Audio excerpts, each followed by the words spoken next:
नमस्कार दोस्तों, स्वागत है आप सबका हमारी एजुकेशन क्लास में जिसका नाम है टेक्निकल फादर और मैं हूं आपके साथ दीपक चौहान। आज से पहले जितनी भी हमारी वीडियो आई हैं, अगर वो आप लोगों ने अभी तक नहीं देखी है तो प्लीज़ टेक्निकल फादर की जो प्लेलिस्ट है आप उन्हें वहां पर जाकर देख सकते हो, ताकि जितनी भी हमारी वीडियो आएंगी या फिर आज का जो लेक्चर है उनसे उसे आप कोरिलेट कर सको। तो आज जो हम लेक्चर देखने वाले हैं वो कुछ शब्दावलियाँ हैं, यानी कि जो कुछ टेक्निकल नाम होते हैं, चाहे वो मशीन के हैं चाहे फिर वो मटेरियल से रिलेटेड हैं, जो भी चीज़ें होती हैं वो आज हम डिस्कस करने वाले हैं, ताकि आप लोगों को उससे बहुत सारी हेल्प मिल सके। तो कुछ टेक्निकल टर्म हैं, जैसे ए से पहला हम देख रहे हैं, जो ये कैपिटल लेटर है ये ए है, तो ए से क्या बनता है? एक्यूमुलेटर। तो एक्यूमुलेटर का मतलब क्या होता है, एक्यूमुलेटर काम क्या करता है, हम सारी की सारी डेफिनेशन इससे देखेंगे। यह इंजेक्शन मोल्डिंग मशीन में लगा हुआ होता है। ये एक हाइड्रोलिक उपकरण होता है जो कि निर्देशक नियंत्रण वाल्व से जुड़ा होता है, जिसे डायरेक्शन वाल्व बोलते हैं। ठीक है, इसका कार्य इंजेक्शन क्रिया के लिए आवश्यक प्रेशर प्रदान करना होता है। तो ये चीज़ें क्या होता है, एक एक्यूमुलेटर होता है जो इंजेक्शन मोल्डिंग में लगा होता है। ये जितनी भी डेफिनेशन इसमें हम यूज़ करेंगे उनके आप नोट्स भी बना सकते हो, अपनी लैंग्वेज में बना सकते हो। इसमें क्या है, इसमें काफ़ी सारी जो टर्म्स है वो हिंदी की टर्म्स हैं, लेकिन उन हिंदी की टर्म्स को आप लोगों ने इंग्लिश में पढ़ा होगा, तो आप उन्हें कोरिलेट करके आप अपने हिसाब से हिंदी और इंग्लिश उसका बना सकते हो। एडिटिव्स, तो एडिटिव्स को आप लोगों ने पढ़ा होगा, ये एक इंग्लिश वर्ड है, लेकिन जब हम यहाँ पे देखते हैं हिंदी में बोलते हैं इसे योज्य। तो योज्य में देखेंगे इसकी डेफिनेशन, प्लास्टिक मटेरियल में आवश्यक गुणों में वृद्धि करने अथवा उसके गुणों को समाप्त करने के उद्देश्य से मिलाया गया रासायनिक पदार्थ योज्य कहलाता है। जैसे उदाहरण स्नेहक, कलरेंट, स्थिरीकारक। ठीक है, तो एडिटिव्स क्या होते हैं कि जैसे कोई भी प्लास्टिक मटेरियल होता है उसकी अपनी कुछ प्रॉपर्टी होती है, लेकिन ज़रूरी नहीं है कि सारी की सारी प्रॉपर्टी उसकी क्या हो, एक्सीलेंट हो या वेरी गुड हो या वेरी हाई हो। ऐसा नहीं होता है। कोई प्रॉपर्टी है जो उसकी लो है, कोई प्रॉपर्टी है कोई अच्छी है, लेकिन अगर हमें किसी एक प्रॉपर्टी पे काम करना है और वो मटेरियल कोई पार्ट उसी मटेरियल का बनाना है, तो हम उस प्रॉपर्टी को इन्हेंस करने के लिए कोई भी एडिटिव्स यूज़ कर सकते हैं उसकी प्रॉपर्टी को बढ़ाने के लिए, तो उसे आप बोलते हो एडिटिव्स। ठीक है, नेक्स्ट एडेसिव।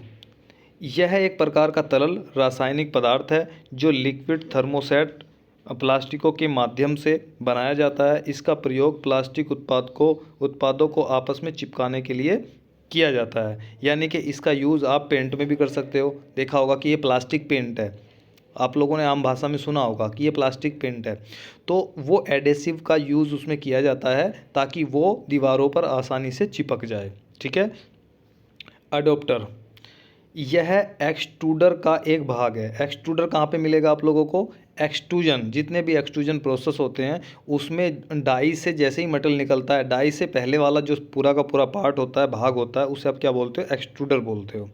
तो ये एडोप्टर किस में लगा मिलेगा? एक्सट्रूडर में, एक्सट्रूजन प्रोसेस में, जो आवश्यकता अनुसार गोलाकार या वर्गाकार का हो सकता है। इसका प्रयोग डाई को बैरल से जोड़ने में किया जाता है।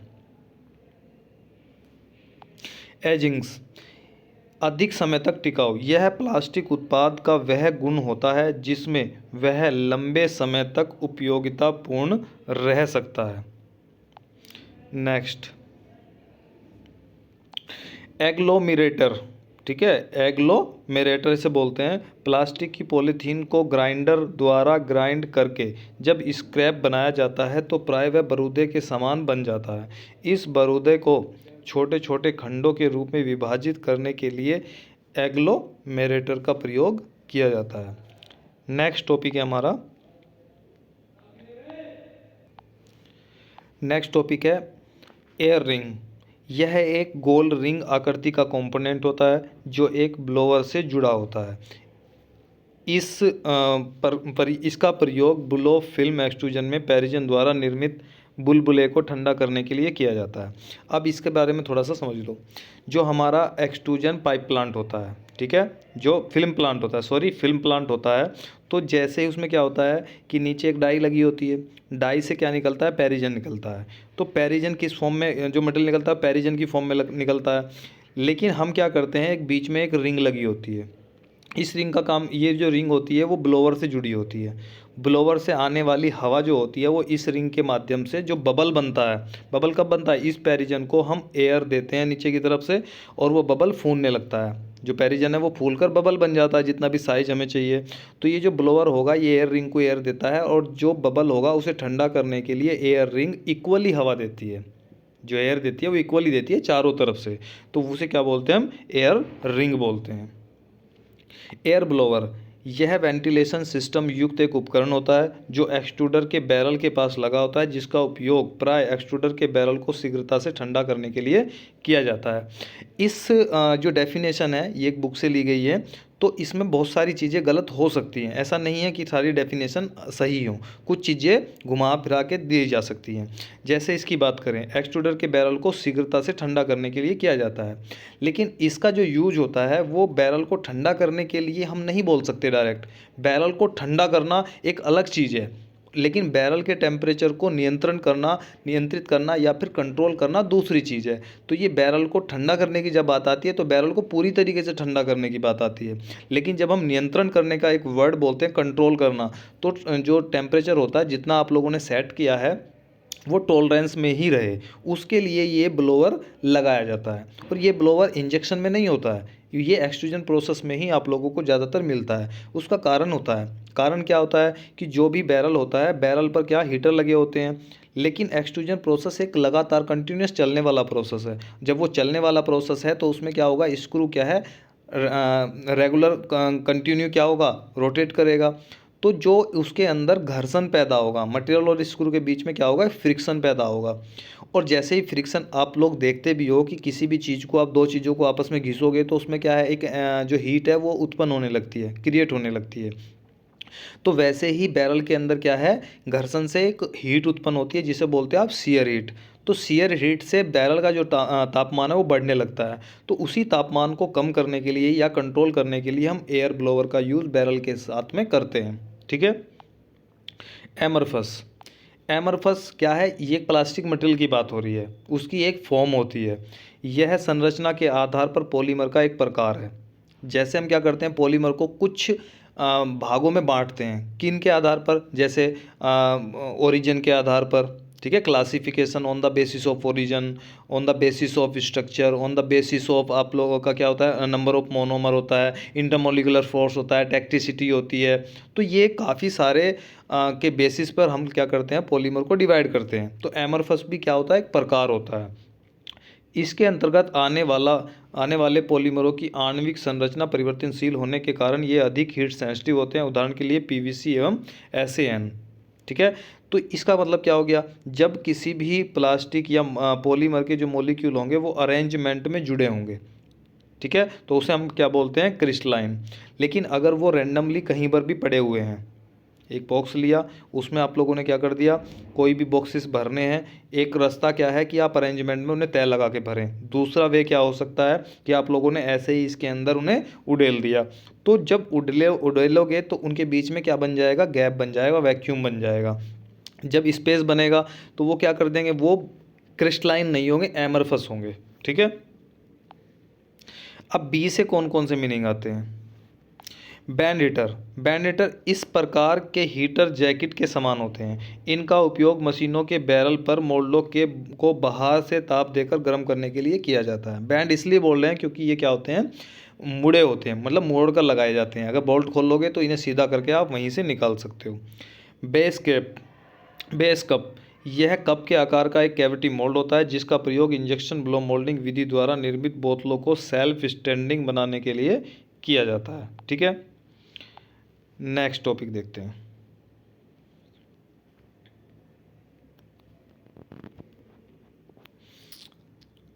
इसके बाद में आता है ब्लेंड।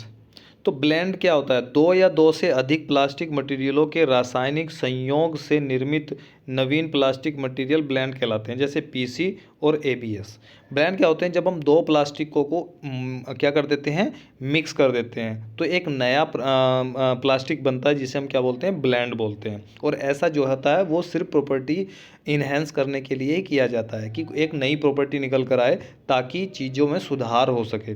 जैसे मैं एक चीज़ बताता हूँ, जैसे आप लोगों ने देखा होगा कि GPPS है, पॉलीस्टायरीन, तो उसकी इम्पैक्ट जो स्ट्रेंथ थी वो अच्छी नहीं थी। लेकिन जैसे ही इसमें क्या मिला दिया गया, ब्यूटाडाइन मिला दिया गया, तो ब्यूटाडाइन मिलाने पर, ब्यूटाडाइन क्या होती है, एक रबड़ होती है, तो इसकी जो फ्लेक्सिबिलिटी है वो बढ़ गई। जब फ्लेक्सिबिलिटी बढ़ गई तो इसकी जो स्ट्रेंथ थी, इम्पैक्ट स्ट्रेंथ थी, वो लगभग 7 गुना बढ़ दी गई। जो 7 गुना थी वो बढ़ गई। तो इसीलिए जब भी आप लाइट की फिटिंग कराते हो तो जो बॉक्सेस आते हैं जहाँ पर आप बोर्ड लगाते हैं लाइट के, तो उसके जो बैक का वाला बैक बॉक्स होता है उस पर लिखा भी होता है HIPS अनब्रेकेबल, वो टूटता ही नहीं है। तो इसीलिए इसकी जो इम्पैक्ट क्षमता है वो बढ़ जाती है। तो ब्लेंड में भी कुछ ऐसा ही होता है कि मटेरियलों को, दो मटेरियल को मिलाकर उनकी क्या की जाती है, प्रॉपर्टी को इन्हेंस किया जाता है। नेक्स्ट है ब्लॉकिंग। एक्सट्रूजन प्रोसेसों में प्रोसेस के दौरान डाई में से मटेरियल बाहर निकलना बंद हो जाना ब्लॉकिंग कहलाता है, ये सभी को पता होगा। ब्लोपिन, ब्लोपिन विधि में, ब्लो मोल्डिंग विधि में पेरिजन या प्री फॉर्म को फुलाने के लिए प्रयोग किए जाने वाला कंपोनेंट ब्लोपिन कहलाता है। ठीक है, ये किस में मिलेगा, तो मैं स्टेज ब्लो मोल्डिंग में मिल जाएगा, एक्सट्रूजन ब्लो मोल्डिंग में मिल जाएगा, इंजेक्शन ब्लो मोल्डिंग में मिल जाएगा। तो इसके द्वारा क्या होता है कि जो प्रीफॉर्म या पेरिजन होता है उसके अंदर एक ब्लो पिन जाती है, और वो क्या करती है, ब्लोइंग के द्वारा उसे प्रोडक्ट का आकार वो दे देती है मोल्ड के द्वारा। ठीक है, हम इनकी जो लेक्चर होंगे वो छोटे छोटे ही लेंगे ताकि आप लोगों को समझ में भी आए और आप लोगों का टाइम भी ज़्यादा बर्बाद ना हो। इसके बाद में आता है ब्लो अप रेशो, और ये काफ़ी इंपॉर्टेंट होता है, काफ़ी क्वेश्चन पूछे भी जाते हैं।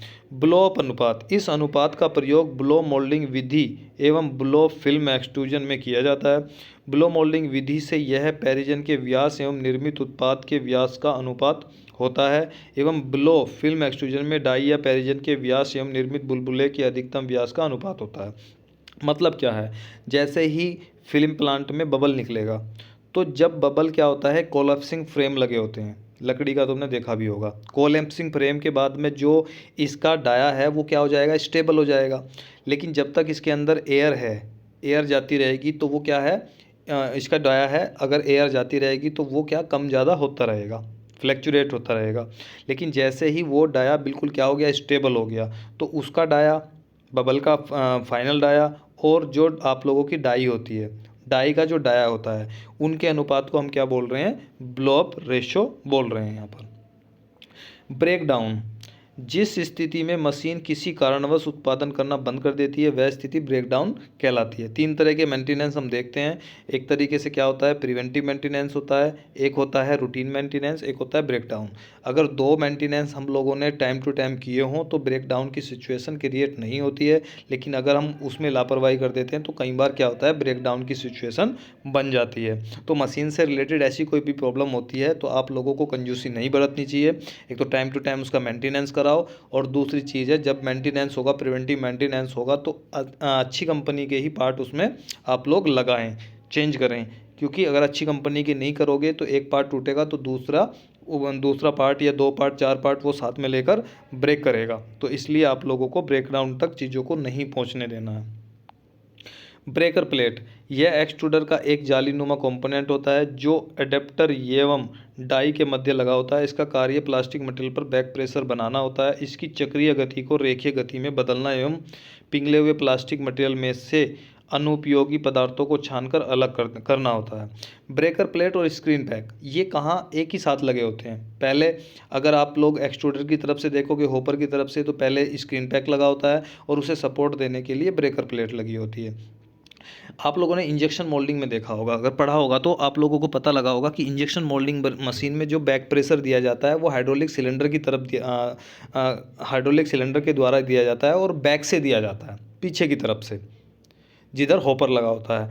लेकिन बैक प्रेशर की ज़रूरत इंजेक्शन में है और बैक प्रेशर की ज़रूरत किस में है, एक्सट्रूजन में भी है। लेकिन एक्सट्रूजन में पीछे से बैक प्रेशर देने का कोई भी प्रोसीजर होता ही नहीं है। क्यों? क्योंकि स्क्रू उसमें पीछे जाता ही नहीं है, वो एक ही जगह रोटेट करता है। तो इसलिए इन लोगों ने क्या किया, जो ब्रेकर प्लेट है वो वहाँ पर लगा दी एज ए बैरियर।